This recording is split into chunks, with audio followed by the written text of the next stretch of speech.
알프레드 가드너? 악수에 관하여. 만일 세상에 비난의 여지가 없다고 생각되는 습관이 하나 있다면 그것은 악수의 습관이다. 그러나 이 순진하고 사랑스러운 습관도 방금 심리에 걸린 모양이다. 신문지상에 이에 대하여 위생적인 이유에서 엄중한 고발이 나왔고, 우리들은 우리가 만나고 헤어질 때에 상호 감정을 표현하는 데 있어 좀 위생적인 방법을 채택하도록 종용받고 있는 것이다. 생각건대 우리의 이 뿌리 깊은 습관을 버리게 하자면 상당히 가혹한 법령과 중한 벌칙이 필요할 것이다. 물론 세상에는 한 번도 악수하지 않고서 지내는 사람이 많이 있다. 아마 세계의 대부분의 사람들이 악수하지 않고 그럭저럭 지내는 모양이다. 일본인은 머리를 숙이고, 인도 사람은 이마에 손을 대고, 중국인은 정중히 손을 움직이고, 아라비아인은 작별할 때 친구의 가슴에 손가락 끝을 댄다. 이러한 인사법과 비교해보면 우리 서양의 서로 손을 쥐는 습관은 아마 품이 없고 촌스럽게 보일지도 모른다. 그것은 마치 남녀 구별 없이 키스를 하는 우리의 습관이 일본인에게는 이해할 수 없는 추잡한 것으로 보이는 것과 같다. 그들에게 있어서 키스란 우리들이 거기에 관련 짓지도 않은 순전한 성적 의미를 갖는 것이다. 키스 문제에 있어서 우리들은 우리 조상보다도 훨씬 자제하게 된 것만은 사실이다. 에라스무스가 그의 서간에서 튜더 왕조 시대의 영국에서 얼마나 키스가 관습화했던가. 그리고 또한 은연중에 저 박학하고 고덕한 인사 에라스무스 자신이 얼마나 키스를 즐겼는가를 서술한 유명한 대목을 누구나 읽었을 것이다. 그가 오늘날의 우리들에 대해선 그렇게 쓸 수 없을 것이다. 그리고 키스가 결코 우리들의 일상적인 인사법이 아니었던 관계가 하나 있다. 남자끼리의 키스 같은 것은 순대륙적인 습관이고 주로 러시아인들 사이에서 길러진 것이다. 내가 목격한 중에서 가장 대대적인 키스의 성현은 러시아의 무정부주의자이며 지리학자인 크로포트킨 공의 저택, 공은 당시 브라이튼에 살고 있었다. 에서이다. 그의 생일날이었다. 수염을 기른 고령의 러시아 승정들이 축하 인사를 드리기 위하여 열을 지어 들어왔다. 하나하나가 방에 들어올 때에 그들은 이 현자에게 달려들어 그 목을 껴안고 수염에 덮인 두 뺨에 소리가 울릴 정도의 키스를 퍼붓는 것이었고, 크로포트킨도 역시 소리가 울릴 정도의 키스로서 이에 응답하는 것이었다. 이것은 우리들의 엄격한 취미에서 생각하면 열정의 도가 좀 지나친 것이다. 나는 영국인이 매수당해서 서로 키스하게 되리라고는 생각되지 않는다. 그렇지만 그들은 언젠가는 설복되어 서로 악수하는 것을 그만두리라고는 생각할 수 없다. 인사할 때 거기 수반하여 손잡는 맛이 없다면 그것은 일격을 가하는 기분 혹은 신성모독과 같은 느낌일 것이다. 그것은 날인이 없는 증서 같은 것이고 계모의 숨결처럼 찰 것이고 서명까지도 타이프로 찍은 편지처럼 공식적일 것이다. 그것은 우리의 손으로 하여금 그 본연의 임무를 못하게 하는 것과 같을 것이다. 손은 반감을 살 것이고 우리 주머니 속이나 등 뒤에 가만히 있지 않을 것이고 단추를 만지작거리지도 않을 것이다. 우리는 손을 쇠사슬로 묶어두어야 할 것이다.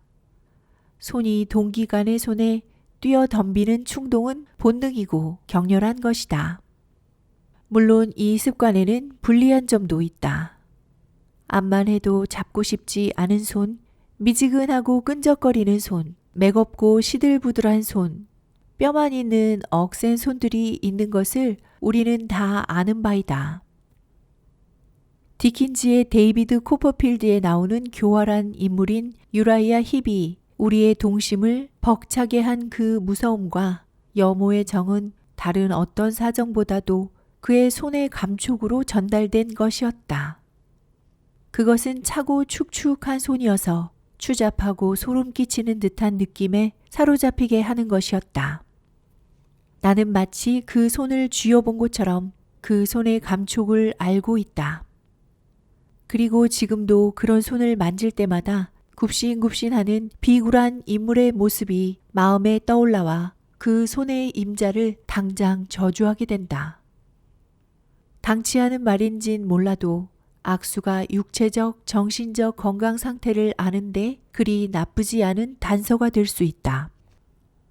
저 손에는 죽음이 있다고 한 것은 키츠와 헤어진 후에 콜리지가 한 말인데 우리들에게도 이에 못지않은 확신을 가지고 저 손에는 부정적이나 혹은 솔직이나 용기가 있다고 말할 수 있는 기회가 얼마든지 있다.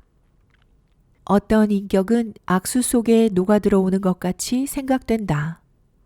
악수는 너무 표현력이 강하기 때문에 그것만으로써 인격에 대한 것이 완전히 드러나고 마는 것이다. 예를 들면 출판업자인 피커라는 사람이 있다.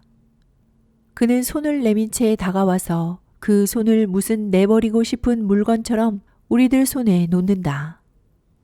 그것은 일기 여하에 따라 혹은 찬 푸딩과 같은 손이고 혹은 더운 푸딩과 같은 손인데 그러나 차건 덥건 푸딩과 같은 점에선 다름이 없다.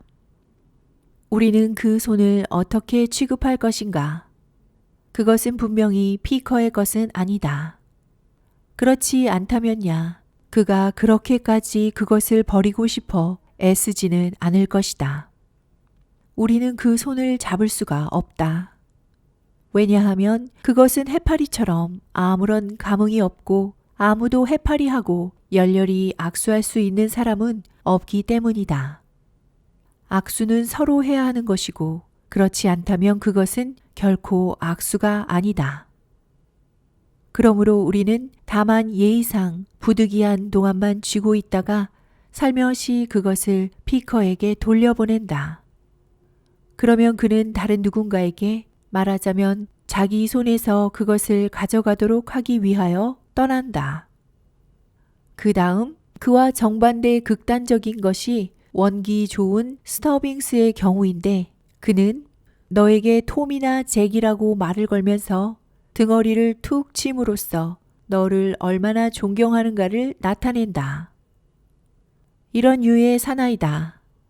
그러나 그는 우리의 등을 툭 치지는 않는다. 그는 우리의 손을 잡는다. 어리석게도 손을 그에게 주기만 한다면 아프고 뼈가 으스러질 정도로 쥐고서 어깨에서 거의 빠질 정도로 팔을 흔들어댄다.